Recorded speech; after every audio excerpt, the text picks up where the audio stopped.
قوة إلا بالله العلي العظيم حسبنا الله ونعم الوكيل ونعم المولى ونعم النصير أعوذ بالله من الشيطان الرجيم بسم الله الرحمن الرحيم الحمد لله الذي أول بلا أول كان قبله والآخر بالآخر يكون بعده الذي قصرت عن رؤيته أبصار الناظرين وعجزت عن معرفته أوهام الواصفين ثم الصلاة والسلام والتحية والإكرام على أشرف الأنبياء والمرسلين حبيب إله العالمين حبيب قلوبنا وطبيب نفوسنا وشفيع ذنوبنا مولانا أبي القاسم محمد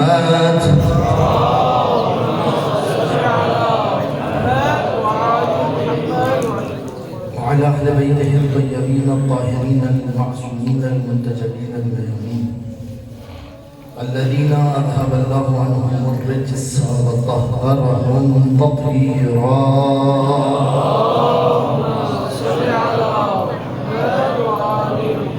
واللعنة الدائمة الباقية المستمرة على أعدائهم ومنكر فضائلهم وغاصب حقوقهم أجمعين أما بعد فقد قال الله الحكيم بسم الله الرحمن الرحيم وورث سليمان وداود وقال يا أيها الناس علمنا منطق الطير يا أيها الناس علمنا منطق الطير وأوتينا من كل شيء إن هذا لهو الفضل المبين ایک درود پڑھ دیجئے محمد و آل محمد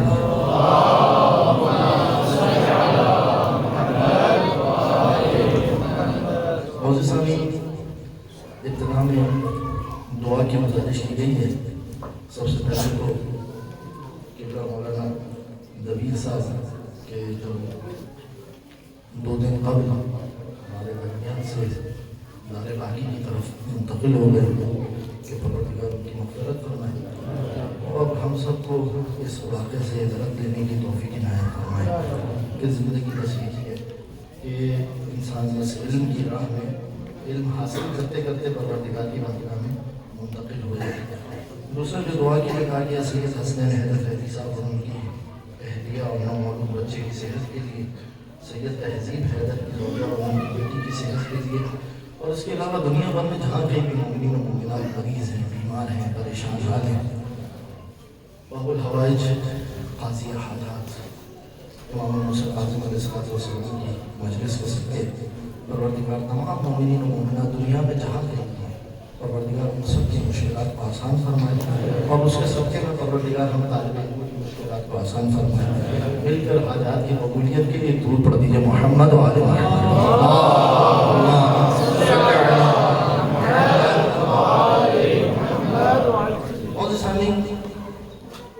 دیکھیے اکثر جب بھی مجلس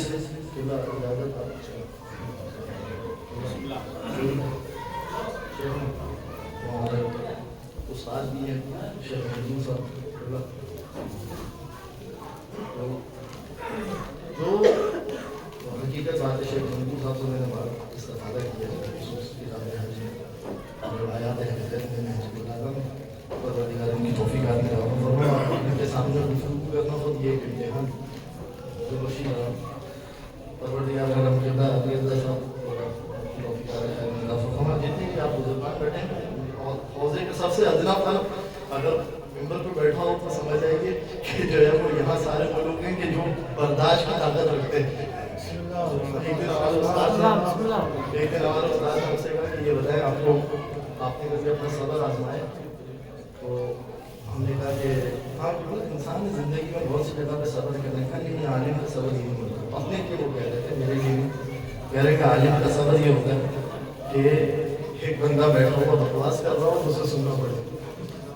تو اس وقت جو ہے آپ سب اپنا صبر آزمائیں. تو یہ میں یہاں پر بیٹھا ہوں کچھ نہ کچھ بول رہا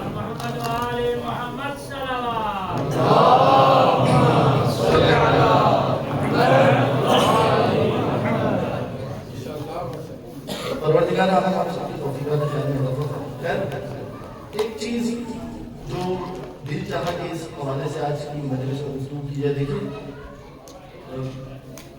کہیں پر بھی محفل ہو، کراچی ہو، سندھ ہو، لاہور ہو، پنجاب ہو، پاکستان ہو، بیرون دنیا میں ہم کہیں ہوں، خطابت کرنا بہت آسان ہے، ٹھیک ہے،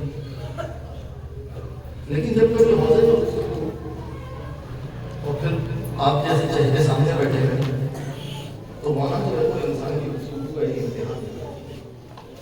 لہٰذا میں نے ہمیشہ کوشش کی کہ جب بھی کبھی حوضے میں گفتگو کریں تو کوشش کی جائے جس حد تک ہم علمی معیار کو باقی رکھ سکیں اس حد تک ہم اس کو باقی رکھتے ہوئے گفتگو کریں گے۔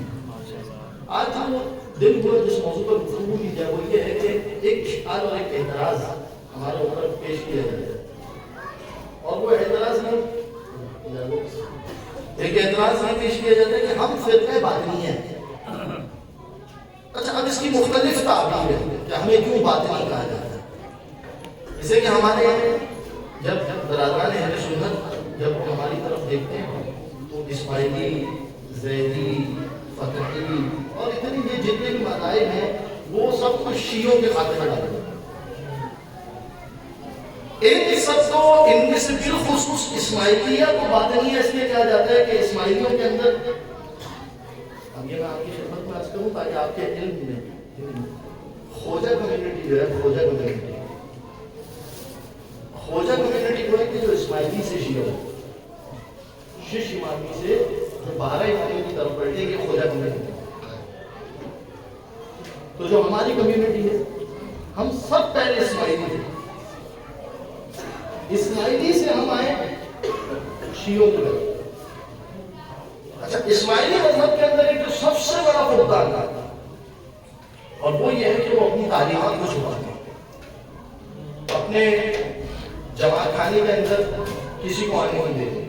بالکل اسی طریقے سے بورا اگر کبھی آپ کو حرم میں نظر آ جائے اور ان کے ہاتھ میں کتاب ہو اور آپ اگر ان سے کہتے ہیں کتاب کچھ دیر کے لیے مجھے دیجیے ذرا میں پڑھوں تو وہ آپ کو نہیں دیکھتے، منع کر دیں کہ ہمیں ہمارے بزرگوں کی طرف سے اجازت نہیں ہے۔ تو ان لوگوں کو تو باطنیہ اس وجہ سے کہا جاتا ہے۔ کیوں باطنیہ کہا جاتا ہے؟ اس لیے کہ یہ اپنے دین کو باطن میں رکھتے، ظاہر میں رکھتے، یہ باطنیہ ہے۔ یہاں تک بات کریں سارے السلام علیکم درود پڑھ دیجیے محمد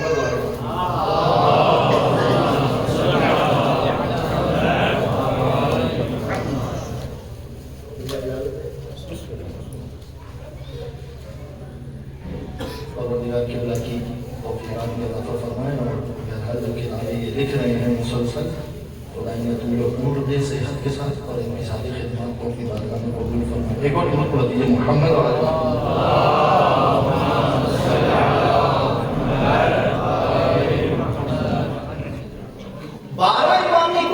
کہا جاتا ہے کہ یہ بھی فرقہ باطنی ہے۔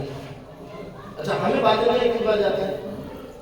اس کا جو سب سے بڑا سبب ہے وہ اخباری، ہمیں اس لیے باطنی کہا جاتا ہے 12 امامی کو اہل سنت کے یہاں پر۔ میں ایک نام دے رہا ہوں آپ کو، سنیے گا مگر نادے علی پڑھ کے بغاوی بلندتر صلوات اللہم صلی علی محمد۔ ابھی جو میں نام دینے جا رہا ہوں ان کو سنیے گا، ان کی گفتگو سنیے گا۔ مجتہد رہے ہیں، ہمارے مجتہد رہے ہیں مگر وہابیت میں منتقل ہوئے ان میں، حتیٰ کہ شیخ باقر رحمانی کی میں ایک تقریر سن رہا تھا، اس میں شیخ باقر رحمانی نے یہ جملے کہے ہیں کہا کہ واقعاً اس شخص کے پاس اجتہاد تھا، یعنی بے معنی الکلمہ وہ شخص مجتہد تھا، مگر اس کے باوجود 2005 میں وہ وہابیت میں کنورٹ ہو گئے، وہابیت کی جانب چلے گئے۔ نام کیا ہے؟ شیخ حسین معیت۔ یوٹیوب پہ جائیے گا، سرچ کیجیے گا شیخ حسین معیت۔ شیخ حسین معیت کا ایک پورا انٹرویو موجود ہے کہ میں نے شیعہ مذہب چھوڑ کر وہابی مذہب کیوں اختیار کیا۔ اس میں ان کی وجوہات میں سے ایک وجہ یہ ہے کہ کیونکہ اثنا عشری باطنی ہے۔ کیا مطلب ہے باطنی ہے؟ باطنی کا مطلب یہ ہے کہ یہ ظواہر قرآن کو حجت نہیں مانتا ہے۔ جب کبھی ظاہر قرآن پر روایت آئے گی تو یہ اس روایت کو جب دے ظاہر قرآن کو حجت نہیں کرتا.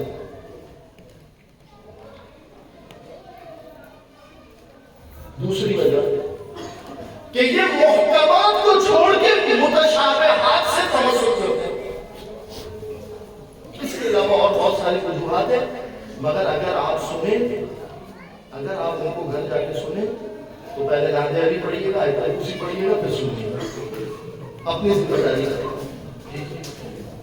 اس لیے کہ دیکھیں نا، ظہور کی روایت ہے، ظہور کے زمانے کی جو قریب جب زمانہ ہوگا تو روایات ہے کہ انسان امسیت مؤمنا اصبحت کافرا یا امسا مؤمنا اصبح کافرا. تو یہ بڑا خطرناک مرحلہ ہے، بڑا باریک اور نازک مرحلہ ہے. لہذا انسان جو ہے وہ سوئے گا مومن ہوگا، اٹھے گا کافر ہوگا، اٹھے گا مومن ہوگا، سوئے گا کفر کی حالت ہوگا. تو ہمیں بات نہیں کیوں کہا کہ ظاہر قرآن کو حجت نہیں مانتے. میرا دل ہوا کہ آج میں اس موضوع کو گفتگو کا محور بنا کے آپ کی خدمت میں اس پر گفتگو کروں کہ ہمارے ائمہ علیہ السلام نے کہاں کہاں ظواہر قرآن سے استدلال کیا.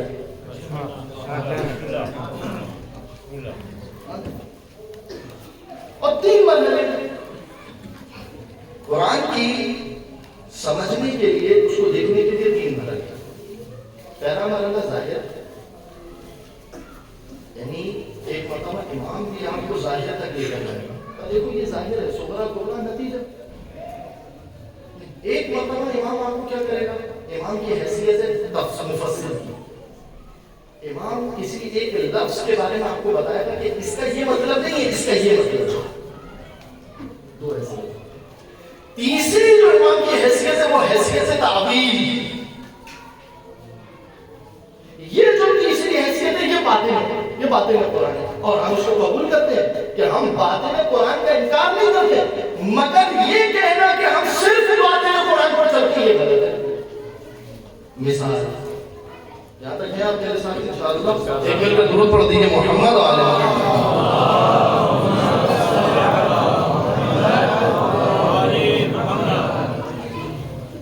پہلی مثال دوسری آپ کو ملے گی کہاں پر؟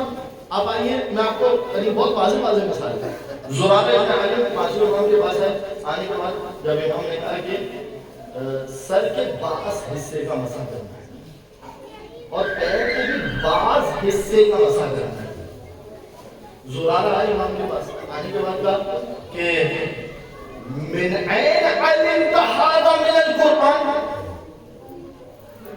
یہ بات جو آپ کے جو فتویٰ ہے کہ بعض حصے کے سر کا مسح کرنا ہے اور بعض پیر کے حصے کا مسح کرنا ہے، قرآن میں یہ چیز آپ نے کہاں سے نکالی؟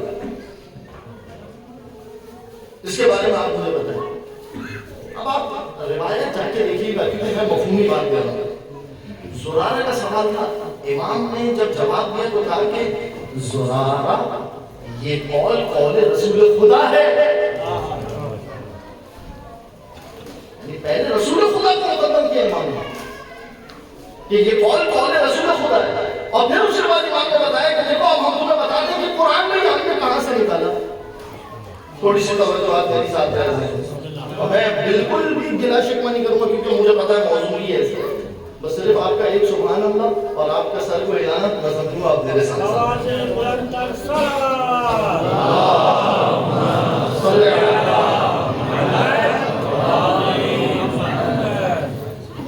زرارہ نے امام نے کہا کہ آیت پڑھو وَاغْسِلُوا وُجُوهَكُمْ وَأَيْدِيَكُمْ إِلَى الْمَرَافِقِ.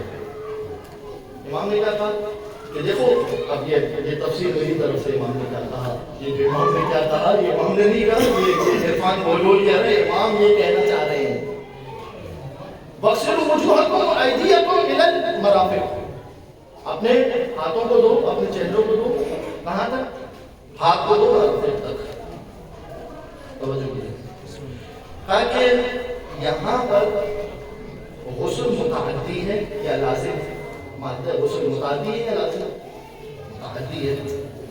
اور متعدی کے بعد پروردگار عالم نے یہاں کسی حرف کا اضافہ نہیں کیا، کسی حرف کا اضافہ. وَاغْسِلُوا وُجُوهَكُمْ، اپنے چہرے کو دھو. لہذا ہم یہاں سے یہ سمجھے کہ یہاں پر پورا چہرہ مراد ہے.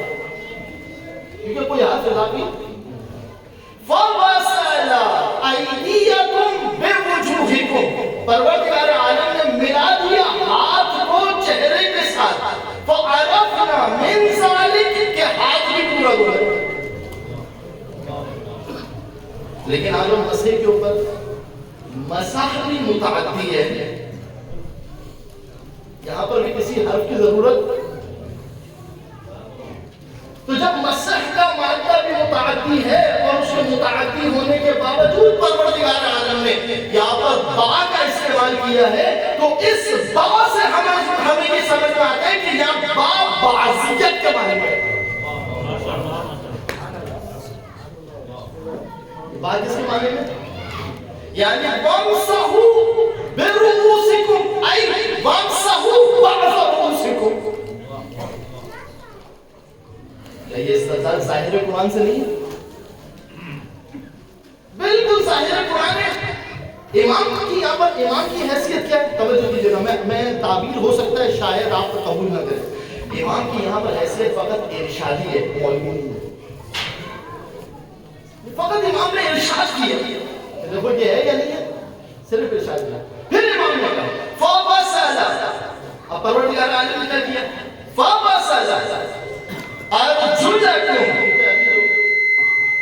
کیونکہ ابھی جو موجودہ قرآن ہے اس کو فتح کے ساتھ، اب یہ ایک پوری بحث ہے کہ یہاں پر فتح کے ساتھ کیوں ہے، منصوب پہ نزل حافظ ہے کیا ہے، یہ ایک پوری بحث ہے، اس کو چھوڑ دیجیے. ارجلکم میرے ساتھ ساتھ بات مشکل انشاءاللہ. لہذا جب رجل کو رؤوس کے ساتھ ملایا تو ہم اس نتیجے پر پہنچے کہ جس طریقے سے رؤوس یعنی سر میں بعض حصے کا مسا ہے، اسی طریقے سے پیر میں بعض حصے کا مسا ہے. ظاہر ہے یا نہیں؟ پھر آپ نے ہمیں بات نہیں ہے کیسے کہہ دیا کہ ہم ظاہر کے حجت کے قائل ہیں، جبکہ آپ سارے کے سارے طلاب بیٹھے ہیں. اصول مظفر سے لے کر کے آیا تک ہماری ہر کتاب کے اندر حجت ظواہر پر بحث موجود ہے.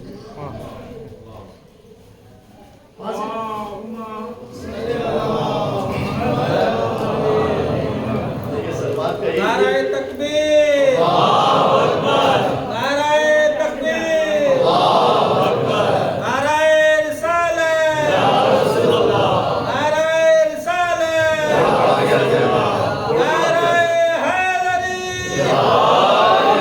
حسینیت، حسینیت، یزیدیت، یزیدیت، اور بلندر صلوات.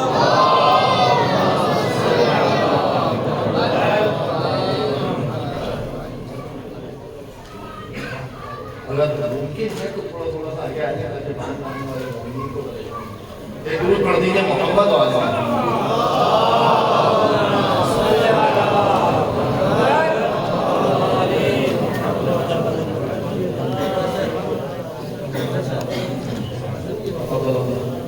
محمد وآل محمد بلندر صلوات.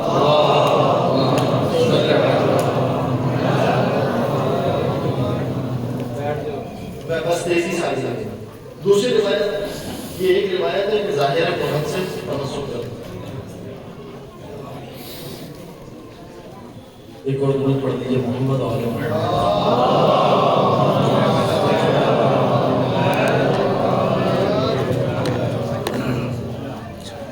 شوکت صاحب اب اس کے بعد جگہ نہیں ہے، جو بات میں آ رہا ہے مجھ سے وہیں پر ہی توقف کر رہے ہیں.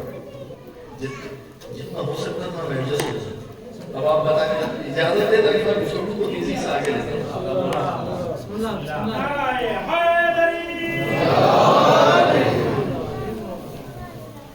دوسری روایت ہے عبدالعالی مولا علیہ السلام، مشہور و معروف راوی، اکثر روایتیں چھٹے ہیں. امام کے پاس آیا، امام سے کہا اثر میں گر گیا تھا. جب میں گر گیا تو کیا ہوا، میری بعض انگلیاں جو ہے وہ کٹ گئی، ٹوٹ گئی. اور پھر اس کے بعد میں نے کیا کیا، میں نے اس کے اوپر پٹی لگا دی. اب آپ مجھے یہ بتائیے کہ مجھے مساج کرنا ہے تو میں کیسے مساج کروں؟ امام نے کیا کیا، کیا تم نے قرآن کی آیت نہیں دیکھی؟ کون سی آیت؟ ما جعل لكم في الدين من حرج. پروردگار عالم نے تمہارے لیے دین میں حرج نہیں رکھا. دین میں حرج وما جعل لكم في الدين من حرج. پروردگار عالم نے تمہارے لیے دین میں حرج نہیں رکھا. لہذا کیا تمہارا کیا کرو فمسح علیہ, اس کے اوپر مسح کرو, ختم. کوئی حرج اور کوئی مشقت دین میں نہیں ہے. قاعدہ حرج کی بنیاد کیا ہے؟ ظاہر سے تمسک ہے یا نہیں ہے؟ ظواہر قرآن سے تمسک کی ہے. اچھا یہاں مجھے پتا ہے آپ میں سے اکثر کو پتا ہوگا جو بچے اس وقت مقدمات پڑھ رہے ہونے کے لیے, ضرر اور حرج میں فرق کیا؟ ضرر اور حرج میں فرق یہ ہے کہ ضرر جو ہے وہ مادی ہو سکتا ہے, مالی ہو سکتا ہے, جسمانی ہو سکتا ہے. حرج کہتے ہیں کسی کام کے اندر آپ کو مالی ضرر بھی نہیں ہے, آپ کو کسی کام کے اندر جسمانی ضرر بھی نہیں ہے, مادی ضرر بھی نہیں ہے, مشقت شدید. یہ ضرر اور حرج کے درمیان فرق ہے. لہذا قاعدہ حرج مشقت شدیدہ پر گفتگو کرتا ہے, قاعدہ ضرر کس پر گفتگو کرتا ہے کہ جہاں پر نقص مالی ہو, جہاں پر نقص مادی ہو, جہاں پر نقص جسمانی ہو, وہاں پر قاعدہ ضرر گفتگو کرتا ہے. واضح ہے؟ توجہ فرمائیں. میری گفتگو کہاں پر ہے کہ ہم حجیت کے ظواہر کے قائل ہیں. دو مورد ہو گئے. اب آپ تیسرا مورد سنیے جو امام منشا کاظم علیہ السلام سے متعلق ہے. ایک درود پڑھ دیجیے محمد والے.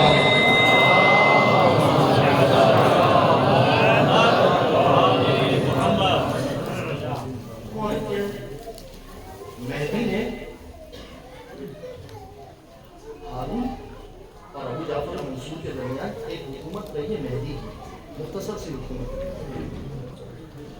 علی بن یقین مہدی کے ساتھ بھی تھا, علی بن یقین ہارون کے ساتھ بھی تھا.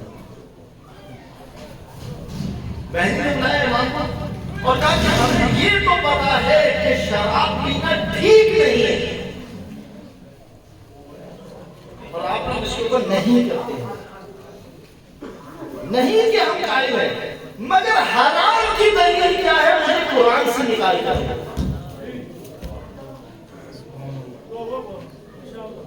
قرآن سے شراب کی حرمت کی دلیل نکال کر دیں. امام نے دو آیتیں پڑھی. پہلی آیت بسم اللہ الرحمن الرحیم انما حرم ربی الفواحش ما ظهر منها وما بطن والاثم والبغي بغیر الحق. توجہ کیجیے گا, امام نے سورہ قرآن جو بناتے کس طریقے سے بنایا. میرے پروردگار عالم نے حرام کیا. کس چیز کو حرام کیا؟ فواحش ما ظہر منها ما بطن. اس کی اپنی تفسیر ہے, موجود ہے, آپ کو رجوع کیجیے گا, پتہ کر لیجیے گا, انشاءاللہ اب تک وہ واضح ہو جائے گی. پھر اس کے بعد کیا حرام کیا ہے میرے پروردگار نے؟ فواحش پہلا مفہوم کہ حرام کیا فواحش کو. پھر کس کو حرام کیا؟ والاثم. اثم کو میرے پروردگار عالم نے حرام کیا, لہذا اثم حرام ہے. یہ اس آیت سے نتیجہ نکلا. ہاں یہ کہا باؤ دوسری آیت یسألونک عن الخمر والمیسر قل فیہما اثم کبیر. یہ آپ سے سوال کرتے ہیں. کس چیز کا سوال کرتے ہیں؟ خمر کے بارے میں اور جوئے کے بارے میں, شراب کے بارے میں اور جوئے کے بارے میں. قل فیہما اثم کبیر, کہہ دو کہ اس کے اندر ایک بڑا گناہ ہے. اثم. امام نے کہا اس کا مطلب یہ ہوا کہ شراب کیا ہے؟ اثم. یعنی اگر میں شکل اول بنا کے آپ کی خدمت میں پیش کر دوں, توجہ کیجیے گا. الخمر اثم, اس آیت سے ثابت ہوتا ہے. والاثم حرام والخمر حرام. شکل اول صغرا صغرا نتیجہ شکل اول. یہ امام نے کس سے تمسک کیا؟ ظواہر سے یا باطن سے؟ کس سے تمسک کیا؟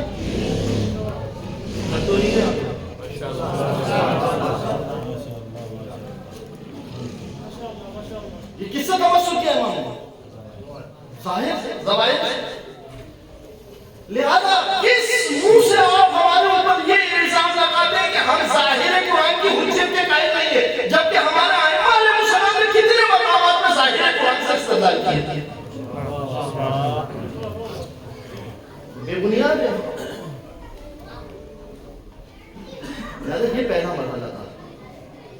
امام کی پہلی حیثیت ہے کہ ایک مرتبہ امام کیا کرے گا؟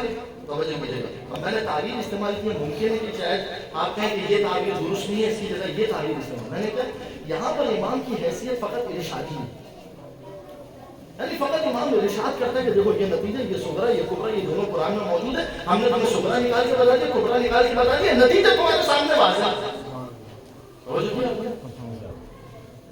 لہذا ایک تو یہ.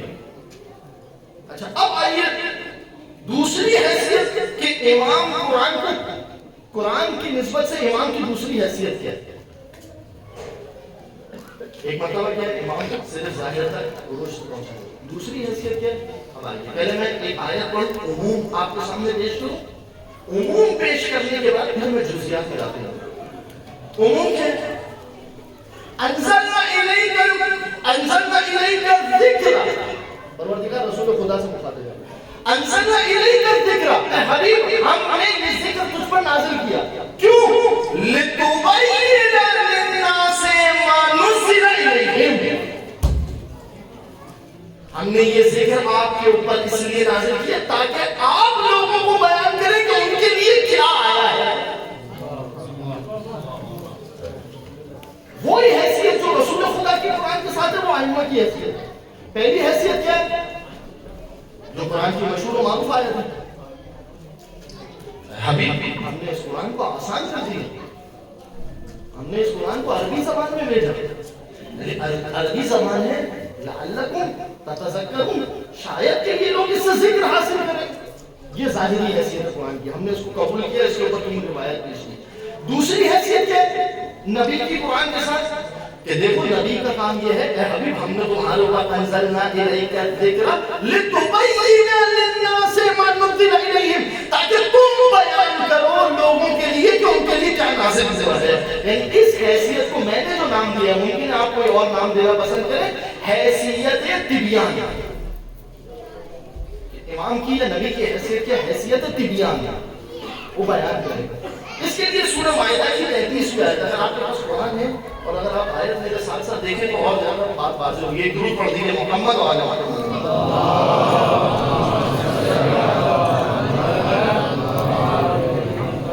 آیت کیا کہہ رہی ہے؟ انما جزاء الذین یحاربون اللہ ورسولہ ویسعون فی الارض فسادا, ان لوگوں کی جزا کہ جو رسول سے لڑتے ہیں, جو اللہ سے لڑتے, جو رسول سے لڑتے, اور جو زمین میں فساد پیدا کرتے ہیں.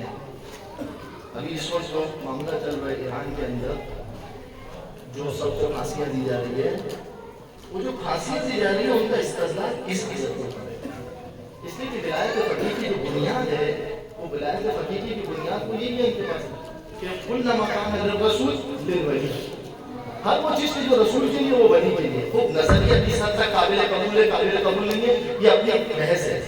لیکن وہ جو سب کو پھانسیاں دی جا رہی ہے, جنہوں نے ابھی فساد کیا تھا, ان کی بنیاد اس آیت کے اوپر ہے, ان کے اجتہاد کی بنیاد اس آیت کے اوپر ہے.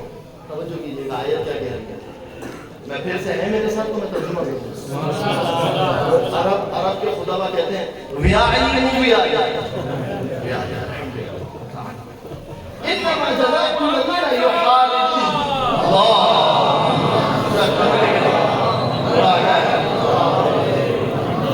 آپ نے تو تھوڑا تھوڑا آگے آ جائے. اچھا تھوڑا سا اگر آپ لوگ کھڑے ہو کے اور بلا فصل کے ماننے والے بغیر فصل کے بیٹھ جائیں. آ جائے آ جائے مولا کے جانے والے آئے.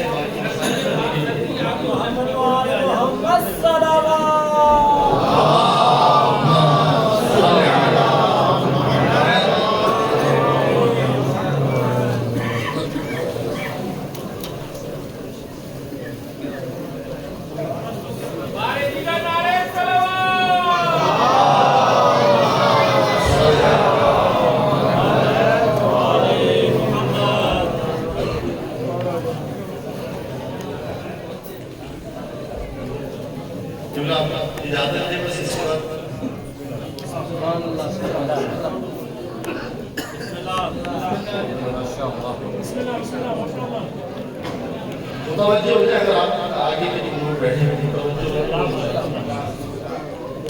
سورہ مائدہ آیت نمبر 33.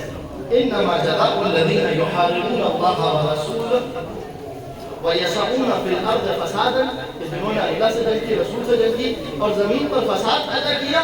اب ان کی 4 سزائیں. کیا 4 سزائیں؟ پہلی سزا کیا؟ أَن يُقْتَلُوا، انہیں قتل کر دیا. أَوْ يُصَلَّبُوا، انہیں لٹکا دیا جائے، صلیب دے دیا. 2. أَوْ تُقَطَّعَ أَيْدِيهِمْ وَأَرْجُلُهُمْ، کہ ان کے ہاتھ اور پیر کاٹ دیے جائے من خلاف. من خلاف سے مراد یہ کہ اگر پیر یہ والا کاٹا جائے تو ہاتھ ادھر والا کاٹا جائے. اگر بایاں پیر کاٹے تو دایاں ہاتھ کاٹے، دایاں پیر کاٹے تو بایاں ہاتھ کاٹے. من خلاف سے یہ مراد. ٹھیک ہے. او ينفع، یا یہ کہ انہیں منفع قرار دیا جائے من الارض، زمین پر انہیں کیا قرار دیا جائے؟ منفع. منفع کیا ہوتا ہے؟ کہ ان کو باندھا جائے، شہر میں لے کے اسے گھوما جائے، اور شہر میں گھومتے گھومتے آواز لگائے گا ایک شخص، یا اہل مصر، اے شہر والوں سنو، لا تآکلوہ ولا تشاربوہ ولا تناکحوہ، اس کو نہ کچھ کھلانا، اس کو نہ کچھ پلانا، نہ اس کے ساتھ نکاح کرنا. اس کو کہتے ہیں منفع. شریعت کے اندر اسے کہتے ہیں منفع، کہ اسے منفع قرار دے دیا جائے. واضح یہاں تک؟ اچھا ایک چیز آپ کی خدمت میں، حدود اور تعزیرات. حدود اور تعزیرات میں فرق ہے. حدود وہ ہے کہ جو پروردگار عالم کی جانب سے معین ہے. السارق والسارقۃ فاقطعوا، یہ ہے. فَجْلِدُوهُمَا ثَمَانِيَّةَ جَلْدَةٍ، ثمانیہ جلد. یہ کیا ہے؟ یہ ہے.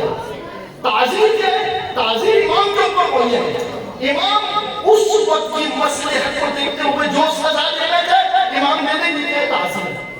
واضح؟ حدود اور تعزیرات واضح ہے. اب ذرا میرا ساتھ دیجیے. شخص آیا، اس ابھی اسحاق مدنی کہتے ہیں کہ میں بیٹھا ہوا تھا، ایک شخص آیا امام مرشد کاظم علیہ السلام کے پاس، اور اس نے آنے کے بعد ایک سوال کیا، مولا اگر کسی شخص نے یحاربون، اگر کوئی شخص رسول خدا اللہ سے، رسول سے جنگ کر لے اور زمین پر فساد پھیلائے، تو اب ان چاروں میں سے اسے کون سی سزا دی ہے؟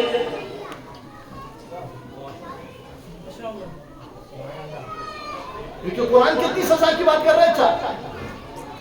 یقتل، یسلب، یا تقطع ایدیہم وارجلہم، اور 4تھی سزا کیا ہے؟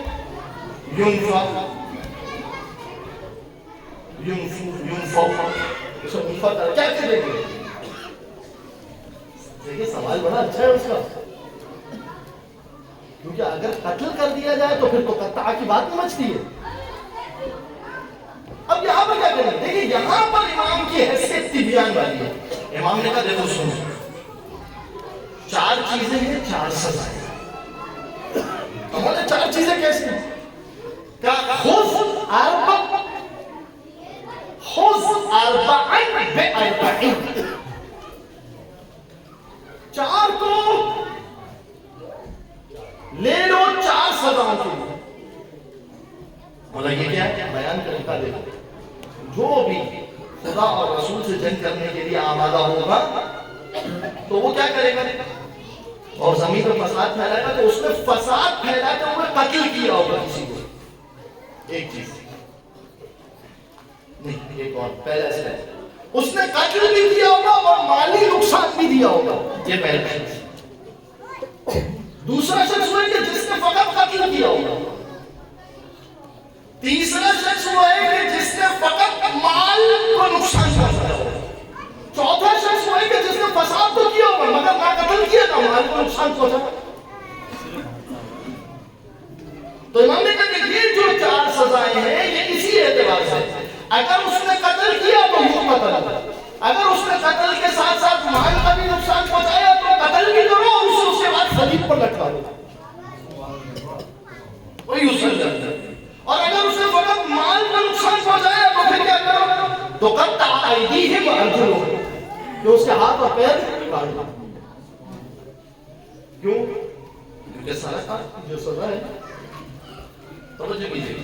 اور اگر اس نے کچھ بھی نہیں کیا، یعنی فساد تو کیا مگر فساد میں اس نے قتل بھی نہیں کیا، کوئی مالی نقصان بھی نہیں پہنچایا، تو ایسی صورت میں اسے منفع قرار دیا جائے گا. شہر میں گھماؤ اور علاقے والوں سے کہو کہ اس سے تعلق ختم کر دو.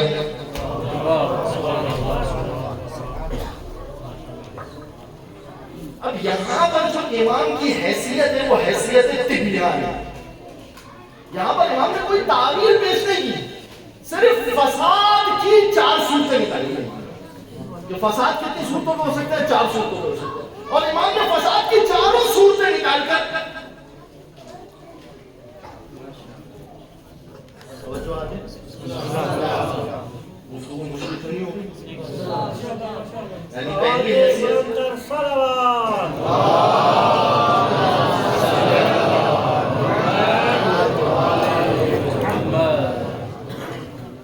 یہ ہو گیا. دو اعتبار سے ہماری گفتگو ہوگی. ظاہر قرآن نے امام کی حیثیت قرآن کے ساتھ, ظاہر امام کی حیثیت قرآن کے ساتھ طبیان. تیسری حیثیت ہے امام کی حیثیت قرآن کے ساتھ تعویل, جو ظاہر سے سمجھ میں نہیں آئے گا. لیکن میں پھر اس کے لیے بھی ایک پہلے ایک عموم پیش کروں اور ایک عام کو پیش کرنے کے بعد جب آپ کا ذہن ہموار ہو جائے تو پھر مثال لاؤں گا. اس کے لیے عموم کیا ہے؟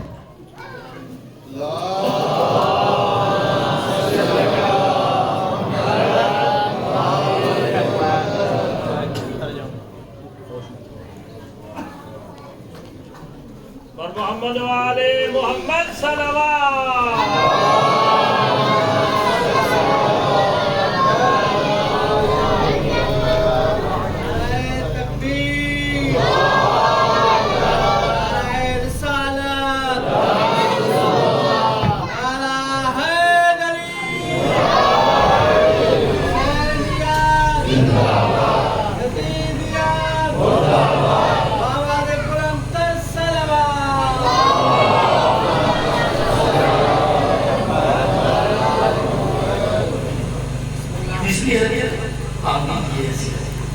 اب یہ جو تعبیر کی حیثیت ہے اس میں دیکھیے گا ایک روایت ہے, کیونکہ امام موسیٰ علیہ السلام ہے جہاں میں قائمہ کی امام کی مثال ہے ظاہر سے طبیان سے. اور یہ تیسری حیثیت ہے جہاں پر امام کا کام ہے قرآن کی تعبیر اور قرآن کی باطن کو پیش کرنا. اور دیکھیے یاد رکھیے ہمارے پاس روایت ہے للقرآن بطن وللبطن بطن وللبطن بطن الى 70 بطنا. یہاں تک کہ کتنے باطن ہو سکتے ہیں؟ 70 باطن ہو سکتے ہیں. بعض آیات کے اندر ہے کہ اگر ہم چاہیں تو ایک ہی آیت کی 70 تفسیریں کریں. یہ امام کی حیثیت ہے کس کے ساتھ؟ لہذا باطن کے اعتبار سے اب واقعہ طویل ہے, اس واقعے کو قطع نظر کرتے ہوئے فقط جو ہمارا مولد شاہد ہے وہ میں آپ کی خدمت میں پیش کروں انشاءاللہ. توجہ فرمائیے کیا فرمایا. نصرانی آیا, اس نے آنے کے بعد سورہ دخان کی کچھ ابتدائی آیتوں کی امام سے پوچھا کہ اس کا باطنی معنی بتائیے کہ کیا ہے. لیکن اس سے پہلے میں آپ کی خدمت کو عموم پیش کروں. سورہ مبارکہ یوسف میں جائیے, دیکھیے جا کے اگر قرآن ہے تو معلوم مجھے آیتیں صحیح سے یاد نہیں ہے, کچھ جملے یاد ہیں میں آپ کی خدمت میں پڑھتا ہوں. آیت کیا کہہ رہی ہے کہ جناب یوسف کے ساتھ قید کے اندر 2 جوان ہیں, ان دونوں نے اپنا خواب پیش کیا. پہلے نے کیا کہا انی ارانی اعصر خمرا, میں نے اپنے آپ کو دیکھا ہے کہ میں کیا کر رہا ہوں, شراب نچوڑ رہا ہوں. دوسرے نے کیا کہا انی ارانی احمل خبزا والطیر یاکل منه, میں نے اپنے آپ کو خواب میں ایسے دیکھا ہے کہ میرے سر پہ روٹیوں کا ٹوکرا ہے اور پرندے اس روٹی میں سے کھا رہے ہیں. نہیں آتے میرے ساتھ یہ سورہ مبارکہ یوسف. اچھا آپ مجھے ایمانداری سے بتائیے, جب جناب یوسف نے ان کو تفسیر بتائی تو ایک کو کہا کہ تم دربان اور دوسرے کو کہا تمہارے لیے قبرستان, تمہیں مار دیا جائے گا. اب ظاہر کیا ہے ارانی اعصر خمرا, میں نے اپنے آپ کو دیکھا ہے کہ میں خمر نچوڑ رہا ہوں. اب آپ مجھے یہ بتائیے اس خمر نچوڑنے کا دربان سے کیا کرے گا؟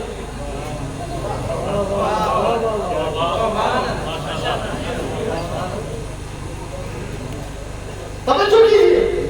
اب یہاں پر میں جملہ گیا, اس کا مطلب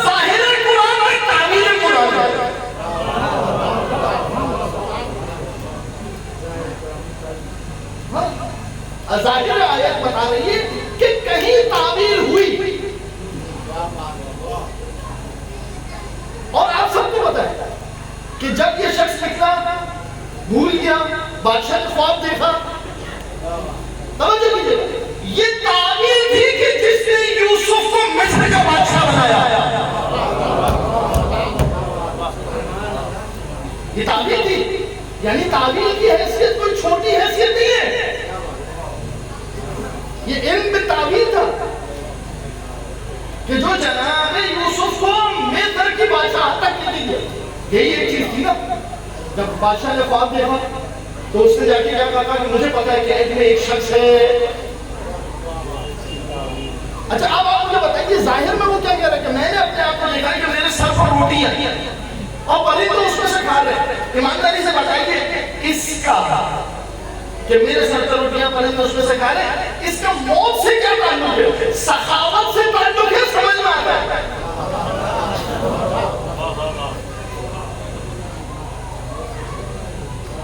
نہ وہابی انکار کرے گا, نہ سنی انکار کرے گا, نہ صوفی انکار کرے گا.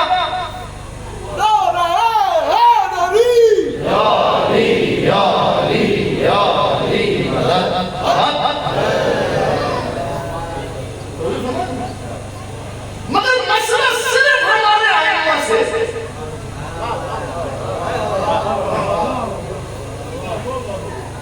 یاد رکھیے. میں نے عموم آپ کی خدمت میں پیش کیا, ایک پیش کیا, ایک اور مقام ہے, میں بھی وہاں جانے نہیں چاہتا. یہاں تک ہے آپ میرے ساتھ ہیں. اب آپ آئیے تعبیر کے اوپر.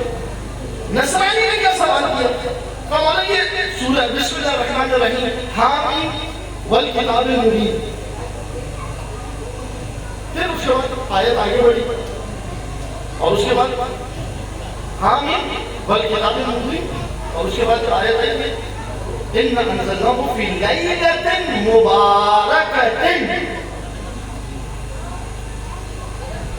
إِنَّا كُنَّا مُنزِلِينَ.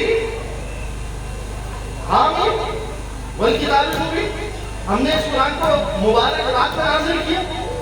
اِنَّا كُنَّا مُنزِلِينَ, ہم ڈھلانے والے ہیں. اور پھر اس کے بعد کیا کہا؟ یُفْرَقُ فِیہَا کُلُّ أَمْرٍ حَکِیم. اس رات میں ہر حکمت والے امر کا فیصلہ ہوتا ہے. یہ کیا ہے؟ یہ ظاہر ہے. اسے کہا مولا مجھے بتائیے اس کا باطن کیا ہے؟ کا باطن سننا چاہتے سنو. کا حامیم یعنی محمد,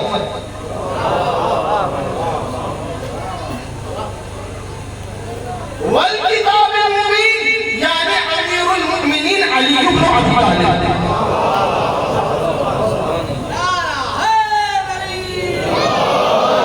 اب جو کہہ اللہ کا وہ دیکھیے گا اِنَّا أَنزَلْنَاهُ فِي لَيْلَةٍ. کس کو کتاب مبین. اِنَّا أَنزَلْنَاهُ فِي لَيْلَةٍ مُبَارَكَةٍ. اللَّيْلَ مراد بها الفاتحہ. کہ کتاب کو ہم نے فاتحہ پڑھا سکتے ہیں.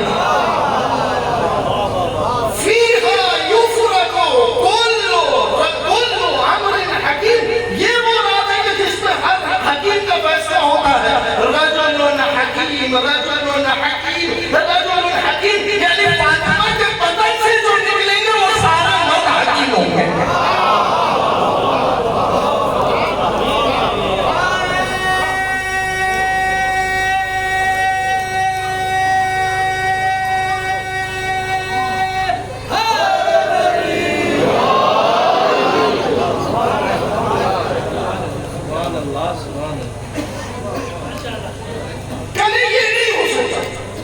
توجہ کیجیے. تو یہ آپ کا اصل ہے. ایک چھوٹا سا اعتراض میں نے کیا. میں نے کہا ایک منٹ رکیے. اِنَّا أَنزَلْنَاهُ فِي, یہ نقطہ آپ ہی سمجھ سکتے ہیں. میں یہ کراچی کی گلیوں میں یہ نقطہ پڑھنے نہیں سکتا. اِنَّا أَنزَلْنَاهُ فِي لَيْلَةٍ قَدْرٍ. اِنَّا أَنزَلْنَاهُ فِي لَيْلَةٍ قَدْرٍ وَمَا أَدْرَاكَ مَا لَيْلَةُ الْقَدْرِ. إِنَّا أَنزَلْنَاهُ فِي لَيْلَةِ الْقَدْرِ وَمَا أَدْرَاكَ مَا لَيْلَةُ الْقَدْرِ لَيْلَةُ الْقَدْرِ خَيْرٌ مِنَ أَلْفِ. میں نے کہا یہ بتائیے اس کا ترجمہ کیجیے. کا ترجمہ ہم نے قرآن کو شب قدر میں نازل کیا. میں نے کہا قبلہ یہ ترجمہ نہیں ہوگا, ترجمہ ہونا چاہیے ہم نے اس کو شب قدر میں نازل کیا اس لیے کہ یہاں پر ضمیر آئی ہے، ضمیر کا مرجع نہیں آیا.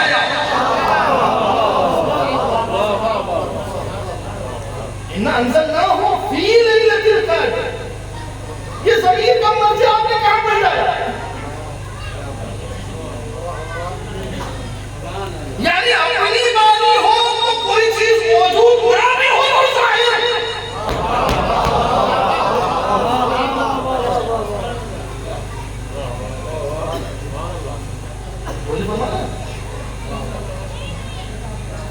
فیہا یفرق کل امر حکیم. امام نے اس کی تفسیر کر دی. اب توجہ کیجیے، محمد امیر المومنین فاطمہ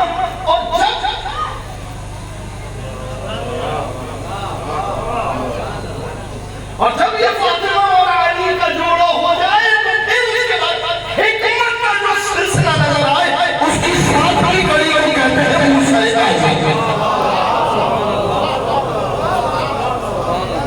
علی والوں کی ہمیشہ بات ایک ہوتی ہے، علی والوں کی ہمیشہ بات ایک ہوتی ہے کیونکہ ان کو علی المرتضیٰ کی ٹیک ہوتی ہے. علی والوں کی ہمیشہ بات ایک ہوتی ہے کیونکہ ان کو علی المرتضیٰ کی ٹیک ہوتی ہے. جو بھی نعرہ لگاتا ہے امیر المومنین کا، سمجھو کہ اس کی اماں نیک ہوتی ہے.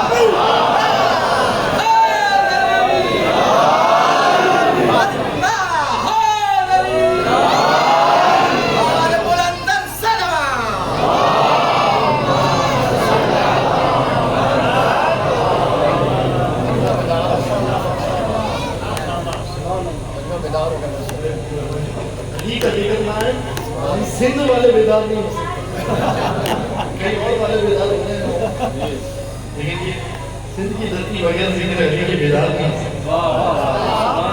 سکتے. ادنا سمجھا رتبہ عالی نہیں ہوتا، مداح علی کا کبھی غالی نہیں ہوتا. میں ایک مقام پر رہتا ہوں، ابھی تو لفظوں کا علی آپ نے سنا ہے.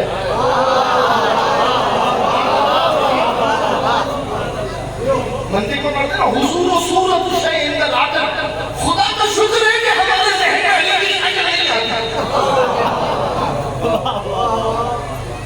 انہوں نے کیا پڑھ دیا بھائی یہ لفظوں والا علی ہے، یہ میرے الفاظ ہیں کہ جس کے ذریعے سے آپ تخیل بنا لیں. خدا جانے کہ اگر ہم علی کو یہ کہتے ہوئے سن لیتے تھے ادنا سمجھا رتبہ علی نہیں ہوتا، مداح علی کا کبھی غالی نہیں ہوتا. لفظوں سے بیان کیسے ہو، تعریف علی کی کوسوں سے سمندر کبھی خالی نہیں ہو.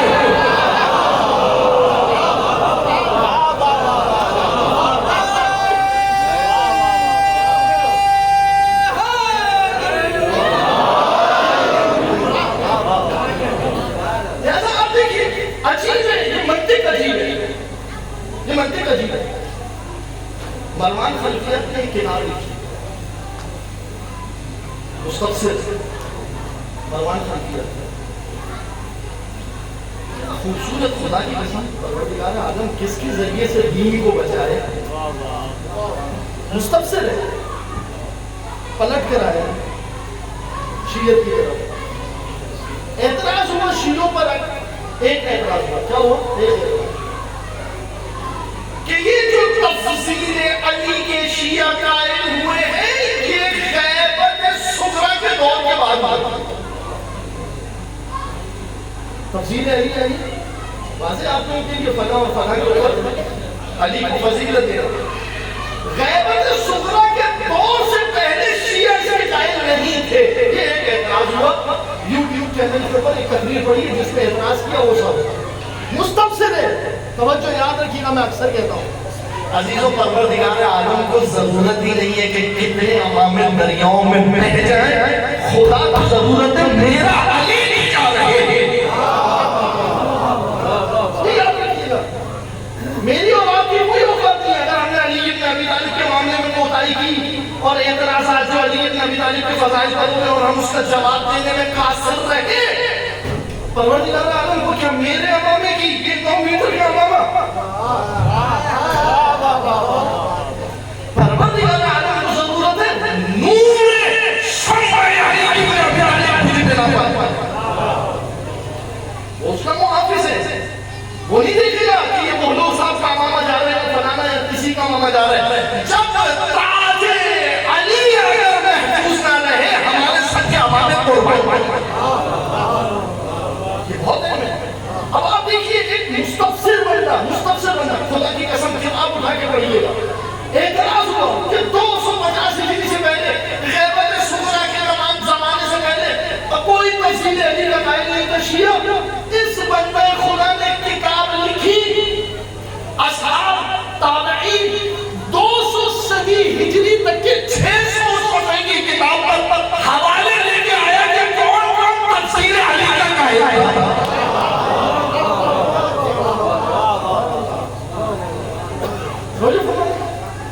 بہت اچھی بات ہے انسان فکر پڑے بڑے دل سے پڑے.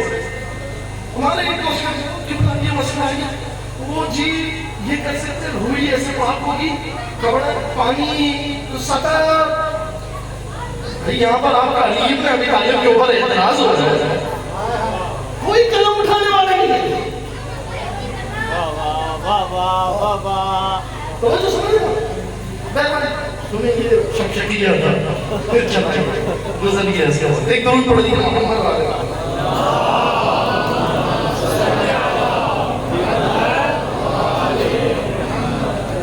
لہذا تو یہ آپ کو نظر آئے گا. میں ایک روایت آپ کو سنا ہوں آیت میں پڑھ چکا ہوں بس میں منزل مسائل کی طرف جاؤں اس سے زیادہ آپ کو امام کے پاس آیا ایک صحابی صاحب کو امام کے پاس کہا مولا اريد ان تتغدى معي. چاہتا ہوں کہ آج دوپہر کا کھانا میرے ساتھ کھائیں. امام نے کہا ٹھیک ہے ہم تمہارے ساتھ جائیں گے کھانا کھائیں گے. امام اس کے گھر میں داخل ہوئے. اب جو سندھ کی ثقافت زیادہ ہے سبھی واقعے میں وہاں پر ہوتا ہے جب کبھی کوئی مہمان وغیرہ آتے ہیں کھاٹ بچھی ہوئی ہے. اچھا بعض اوقات کیا ہوتا ہے پرندے وغیرہ ہوتے ہیں تو اسے کھاٹ کے نیچے رکھ دیا جاتا ہے. تو اس نے کہا کہ امام آ رہے ہیں آپ کے گھر میں پرندے سامنے پڑے ہوئے اس نے کھاٹ کے نیچے پرندوں کو رکھیے. مولا آپ اس کھاٹ پر بیٹھیے اس طرف پر بیٹھیے میں ابھی آتا ہوں تھوڑی دیر کے اندر. اس چادر پہ بیٹھیے میں ابھی تھوڑی دیر کے اندر آتا ہوں اور انتظام کر کے آتا ہوں. امام نے کہا اچھا ٹھیک ہے تم جاؤ. تھوڑی دیر کے بعد آیا تو امام ہنس رہے تھے. اب جا کر میں اس تفصیل نہیں کروں سورہ نمل میں دیکھنا چاہتے ہیں کہ جب چونٹی نے کلام کیا تو سلیمان ہنس رہے تھے. فصحیح امام ہنس رہے تھے. اس نے آنے کے بعد کہا مولا اضحک اللہ سنک پروردگار آپ کو اسی طریقے سے مسکراتا ہوا رکھے. کیا آپ مجھے بتائیں گے کہ آپ ہنس کیوں رہے ہیں؟ امام نے کہا کہ حضر الحمام حمامتا کہ یہ جو کبوتر ہے یہ اپنی کبوترنی سے کہہ رہا تھا. کیا کہہ رہا تھا؟ کہا کہ ما علی وجہ الارض احد احب منی.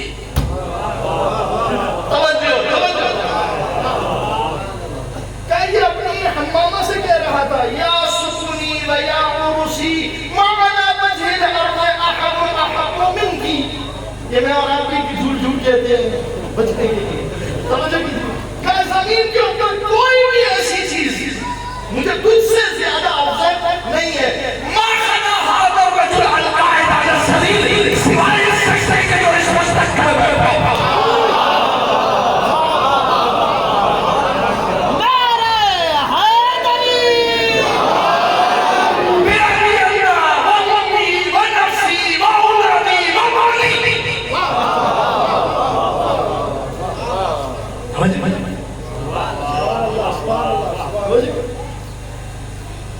پرندہ کہہ رہے ہیں یہ کبوتر نہیں سے کہہ رہے ہیں. مت بچ کے لڑ کوئی بھی زمین پر اللہ اس سے سوال کیا ہوا علم کو مت کرتے ہیں. امام نے آیت پڑھی کون سی آیت؟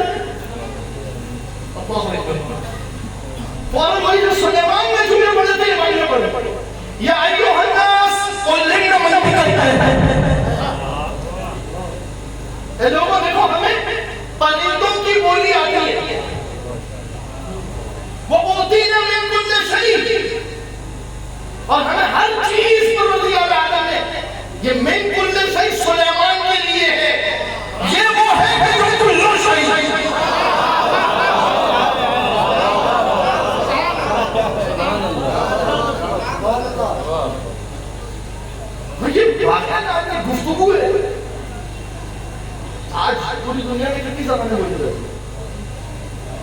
ہے آپ کے ساتھ کو اندازہ؟ آج پوری دنیا میں کتنی زبانیں بولی جاتی ہیں؟ 60,000 سے زیادہ زبانیں بولی جاتی ہیں پوری دنیا میں. کتنی زبانیں بولی جاتی ہیں؟ 60,000 سے زیادہ جو ہے کہ جو زبانیں. آپ جا کے دیکھیے گا. اب میرے کو وقت نہیں ہے میں روایت پڑھ رہا. چڑیا آئی, امام نے کہا کہ جانتے ہوئے کیا کہہ رہی ہے؟ شیر آیا, صحابی پیچھے ہٹے. کمولا کیا کہہ رہا تھا؟ کیا کچھ کہہ رہا تھا. اب تب یہ روایات ہے. جہاں امام کی فضیلت کی بات آئی وہاں پر حضرت نہیں. جب قرآن کے اندر سلیمان کی فضیلت بنے تو حضرت. اور لمنا منتی کرتا ہے. توجہ کیجیے گا. سلیمان کی گفتگو جتنی ملی وہ فقط ایک چونٹی کے ساتھ ملی.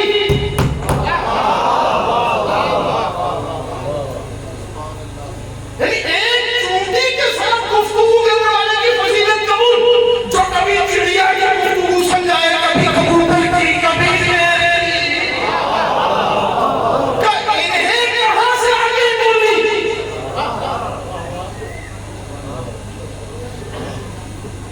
یہ کیا ہے؟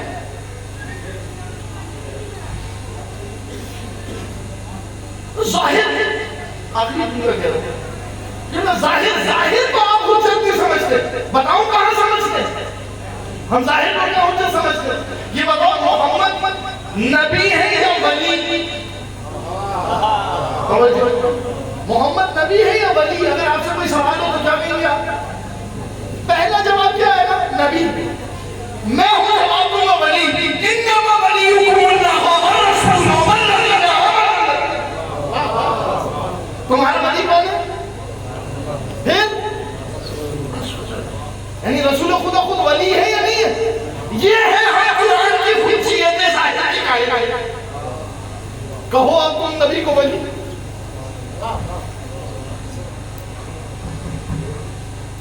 یہ آیت تھی کہ غدیر میں اٹھا کے کہا تھا من کنت مولا.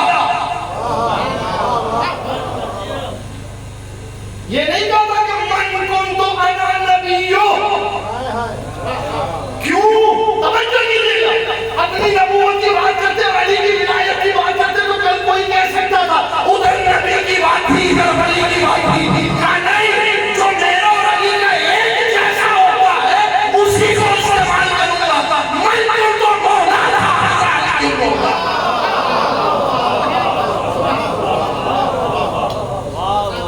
ورنہ کہہ سکتے تھے من کنت انا نبیو وہذا علی ولیو. کہہ سکتے تھے, نہیں کہہ سکتے تھے.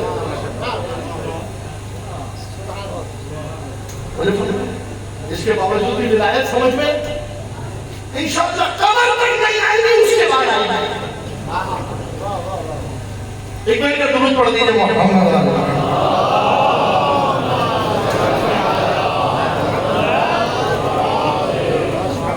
ایک اور درود پڑھ دیجیے محمد.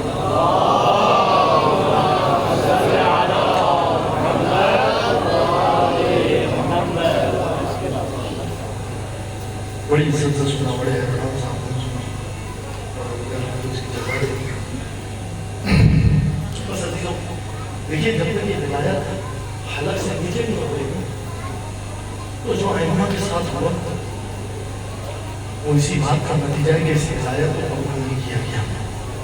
اگر یہ ولایت قبول کی جاتی تو یہ نتیجہ نہیں ہوتا. مسائل میرے اور آپ کے ساتھ میں ہو رہا کیا چند ظاہری چیزیں. میں ایک طالب علم کا انتقال ہوا, آپ سب کے ذہن میں ایک فکر آئی ہوگی. مجھے نہیں پتا اس کے بیوی بچے نہیں تھے, چلے گئے تھے, مجھے نہیں پتا, لیکن ایک فکر آتی ہے کہ اس کے بیوی بچوں کا کون ہے.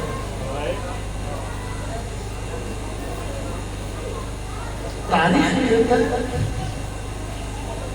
امام موسی قاسم علیہ السلام کے 38 بچے تھے.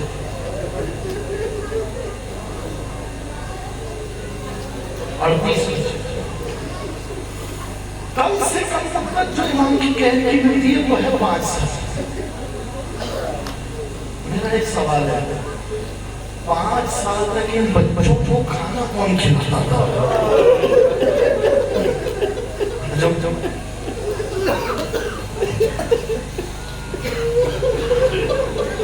مجھے کوئی روایت آپ نکال کے دے, میں نے بہت ڈھونڈا.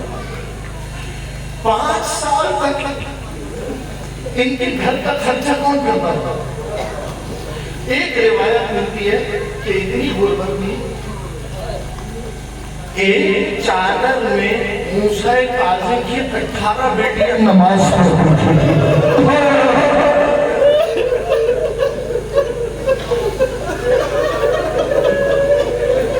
جب ایک بیٹی نماز پڑھ لیتی تھی اس کے بعد وہ چادر دوسری بیٹی ہوتی تھی. انہوں نے افغان روایت میں روایت دوسری جب بیٹی نماز پڑھ لیتی تھی وہ چادر تیسری بیٹی ہوتی. اجرکم علی اللہ. یہ غربت ایک یہ چیز ملتی ہے بیٹا, باقی تو کتنی مصیبت یہ ہے کہ مصیبتیں چھپ گئی.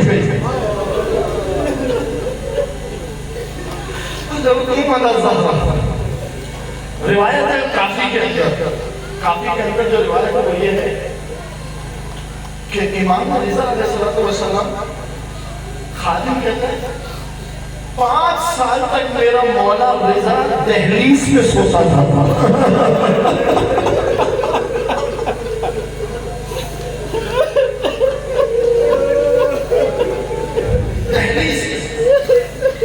آج میرا مولا آئے گا.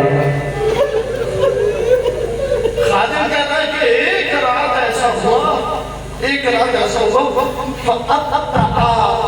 امام نے آنے میں کچھ دیر کر دی. گھر کی ساری خاتون پریشان ہو گئی. ارے ایک ہی کو سہارا باقی ہے کہ اس سے بھی تو نہیں لے گا. اگلے دن امام آئے اپنے والدہ کے پاس گئے. جیسے انسان کے بابا کی امانتیں دے دیجئے. اب یہاں پر روایت ہے کہ جیسے انسان کہ جو بابا نے امانتیں دی تھی وہ دے دیجئے. تو ایک مرتبہ جناب حمیدہ نے اپنے منہ پر تماچے مارے کہا ہائے میرا سید غربت کے عالم میں. غربت دیکھیے گا کیا, امام رضا نے اپنی والدہ کے منہ پر ہاتھ رکھا, کہا اماں جب تک خبر والی کے پاس نہیں آ جاتی زور سے مت رونا. یہ ہے غربت, اماں زور سے مت رونا. ایک بھائی کتنی بہنوں کو سنبھالے. حدیث سنتے جائیے بس بڑے بیان ہے. ادھر امام حسین کاظم کی مصیبت دیکھیے کتنی قید. پہلی قید کس کی قید ہے؟ مہدی کے پاس 1 سال میرا مولا قید میں رہا. وہاں سے آنے کے بعد دوسری مرتبہ جب قید میں بصرہ لے جایا گیا. کیسے لے کے گئے, لے کر کیسے گئے؟ روایت ملتا ہے کہ رسول خدا کی قبر کے پاس کھڑے ہو کے میرا مولا نماز پڑھ رہا تھا. نماز کی حالت میں کھینچ گئے. جب امام حسین کاظم کو کھینچا گیا ہے نماز کی حالت میں, ایک مرتبہ رسول کے روضے کی طرف دیکھ کر کہتے ہیں کہ لئیکا اشکو یا نبی اللہ انظر الہ عطرتک. ہم آپ کی بارگاہ میں شکوہ کرتے ہیں, دیکھیے آپ کی عطرت کے ساتھ کیا ہو رہا. میں کہوں گا مولا ایک شکوہ علی کی بیٹی نے بھی کیا تھا جب بھائی کا لاشا اٹھایا تھا. وہ محمد و رسول اللہ صلی اللہ علیہ ملیکۃ السما. ارے آپ کے اوپر تو آسمان کے ملائکہ نے نماز پڑھی. حاضر حسین مرمل میں دیوار مصلوب العمامت والرداء. اجرکم علی الصحابہ. کھینچ کر لے کے گئے. کس کی قید؟ پہلی قید محمد ابن عیسیٰ کی قید, دوسری قید فضل ابن ربیع کی قید, تیسری قید فضل ابن یحییٰ کی قید. اس کے بعد کون سی قید؟ سندی بن شاہد کی قید. جا کر دیکھنا روایت میں لکھا ہے سندی بن شاہد کی قید میں امام دعا کرتے تھے پروردگار خلصنی من کید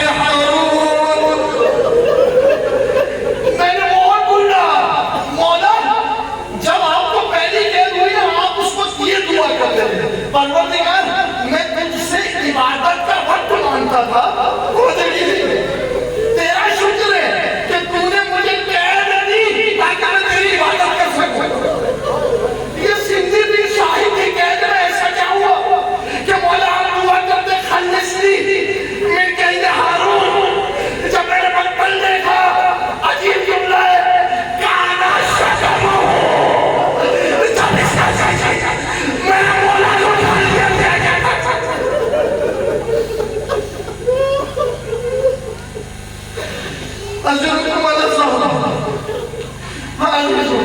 اس کے بعد مرحلہ یہ قید ایک قید سے دوسری قید سے تیسری قید. سندھی بن شاہد نے جو زہر دیا روایت لکھتا ہے سلاتین رہتا 30 کھجوریں زہر آیا. اقام موعوکا ثلاثت ایام. موعوک کہتے درد کے عالم میں رہنا. 3 دن تک میرا مولا درد سے تڑپتا رہا. اب سنو جملہ اینا میں کبھی نہ کرنا. حالی موسیٰ نے فاطمہ زہرہ کا جملہ پڑھنا. 3 دن تک درد سے تڑپتا رہا مگر ابھی امام کی روح نہیں نکلی. پھر کیا ہوا؟ فَنَفَّهُ فِي بِسَالٍ وَغُمِّضَ عَلَيْهِ. اب انہوں نے کہا روح کیسے نکلے؟ ایک بستر میں لپیٹ آئیے سانس بند گئے.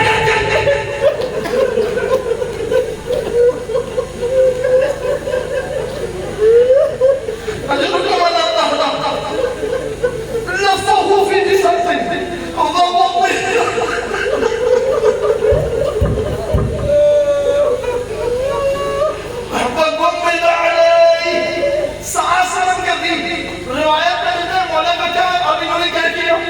جب دیکھا کہ مولا کی حالت ایسی ہو رہی ہے اس کے بعد مولا کو چھوڑ دیا. یہ کہاں پر ہوا؟ یہ لفظہ فی بسالٍ کا ہوا مسجد مسیب ہے کاشمین میں. اس مسجد مسیب میں لفظہ فی بسالٍ وغمض علیہ. اس کے بعد اب جب مولا کی روح نکل گئی کیا کیا؟ فَتَرَكَهُ ثَلَاثَةَ أَيَّامٍ. 3 دن تک لاشوں کو چھوڑا. کیا کیا؟ ہر ایک کو بلایا جاتا تھا. کہا دیکھو اور گواہی دو کوئی زہر کا نشان تو نہیں ہے.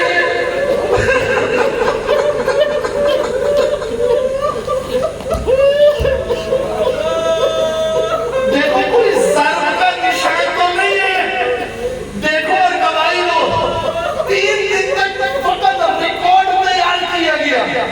گواہیاں جمع کی گئی کہ حکومت نے کوئی ظلم نہیں کیا. اس کے بعد اب یہاں سے مصیبت عزیزوں بس میں ایک جملہ پڑھوں گا اس کے بعد آپ کا نصیب جسے رونا ہے رونا جسے گریہ کرنا ہو گریہ کرنا. جس پل پر رکھا گیا اس پل کا نام تاریخ میں ملتا ہے رضافہ. جسر رضافہ. بغداد کے اندر 7 پل تھے. یہ بھی تاریخ میں تحقیق موجود ہے کہ پل رضافہ پہ کیوں رکھا گیا.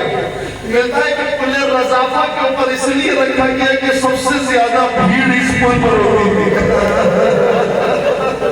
اب پڑھوں میں ترجمہ نہیں کروں گا جا کر خود دیکھنا. فَكَشَفَ عَوْرَتَهُ وَوَقَعَ مِنْ دِينِ. میں نہیں کرنا ترجمہ. فَكَشَفَ عَوْرَتَهُ وَوَقَعَ عَلَيْهِ مِنْ دِينِ. جا کر تاریخ میں دیکھنا. رات بھر گریہ کرو گے کہ ہوا کیا تمہارے.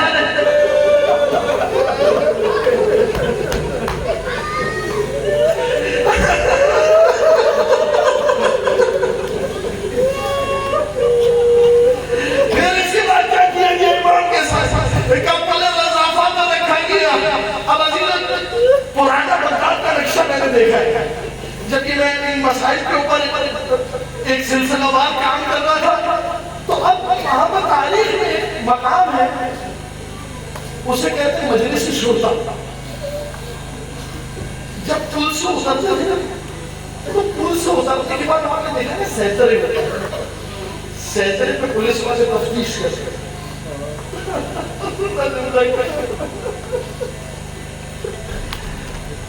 أربعة من الشرطة ينادوا على من أراد أن يرى خبيث من خبيث.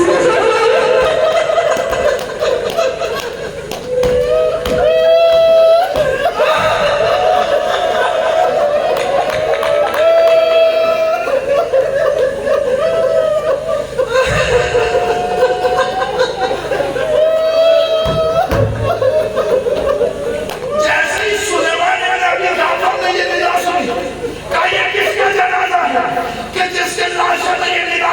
منہ سے ایک مرتبہ دوڑتا ہوا گیا جنازے کو اپنے ہاتھ میں لیا اس کے بعد غسل ایسا کفن بنایا جس پر قرآن لکھا تھا جنازہ فخر سے اٹھا علامہ جو پاک اور پاکیزہ جگہ پہ کوئی نہیں دیا جاتا ہے وہ سب سے سوال ہو جاتا ہے میں کہوں گا میرے مولا موسیٰ آپ کی غربت بڑی غربت مگر ہائے حسین